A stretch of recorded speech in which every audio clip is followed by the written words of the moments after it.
বগুড়ার কাহালুতে এক মৎস্য চাষির পুকুরে বিভিন্ন প্রজাতির মাছ সহ নানা সরঞ্জামাদি লুটের ঘটনায় সাংবাদিক সম্মেলন অনুষ্ঠিত হয়েছে। বুধবার দুপুরে কাহালু প্রেস ক্লাবে এ সাংবাদিক সম্মেলন অনুষ্ঠিত হয়।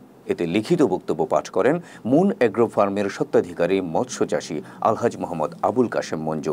বিস্তারিত জানব তার মুখ থেকেই। কারো কোনো কাগজ নেই।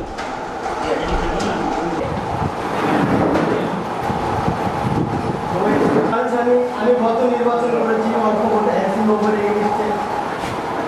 এই ব্যাপারে আপনি কোনো মামলা করেছেন? আমি একজন মৎস্য চাষী, কাহালু থানাধীন পাইকারি ইউনিয়ন বরঙ্গাসনী মৌজা জেল নম্বর 32, খতিয়ান নম্বর 135-1, দাগ নম্বর 164, জায়গার পরিমাণ 2 একর 91। আমি ক্রয় সূত্রে কবলা দলিল মূল্যে মালিক। উক্ত পুকুরে মাছ চাষ করে আসিতেছি। বর্তমানে আমার ফার্মের নাম মুন এগ্রো ফার্ম। এই প্রতিষ্ঠানের নামে মাছ চাষের ওপর 20 লক্ষ টাকা ঋণ নিয়েছি আমি, কৃষি প্রণোদনা। এমতো অবস্থায় মানিক মিয়া পিতা আহমেদ আলী শাকিন তেলদাব, 2 নম্বর রেমন পিতা মুসলিম উদ্দিন শাকিন কাহলা, উভয় সদর থানা জেলা বগুড়াদয় নেতৃত্বে এবং ওনার সাঙ্গপাঙ্গ নিয়ে গত 6/8/2024 তারিখ অনুমান 9 ঘটিকার হইতে দুপুর অনুমান 2টা পর্যন্ত আমার পুকুরের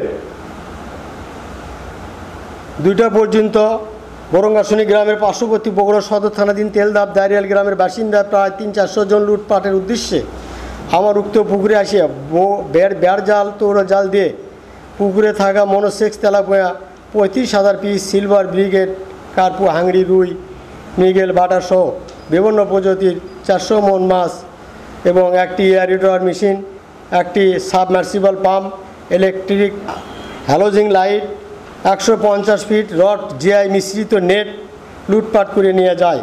ইহাতে আমার অনুমান 25 লক্ষ টাকা ক্ষতি হয়। বর্তমানে আমি অর্থনৈতিকভাবে ক্ষতিগ্রস্ত অবস্থায় ভুগিতেছি। মানিক মিয়া এবং রেমন আমাকে মামলা যেন না করি এবং আমার পুকুরে পাহারাদার যেন পাহারা না দেয় তাকে হুমকি ধামকি দিচ্ছে এবং পুকুরে মাছ চাষের ব্যাঘাত ঘটাচ্ছে। আমার 25 লক্ষ টাকা কৃষি লোন এই পুকুরের ওপর আছে।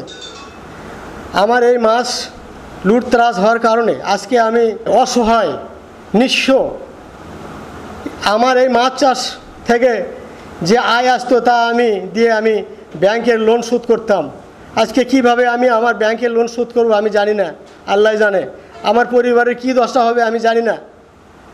আমি প্রশাসনের কাছে এবং আপনাদের কাছে অনুরোধ, আমি যেন একটু ন্যায় বিচার এবং ভালোভাবে চলতে পারি সরকারের দৃষ্টি আকর্ষণ করছি আমার।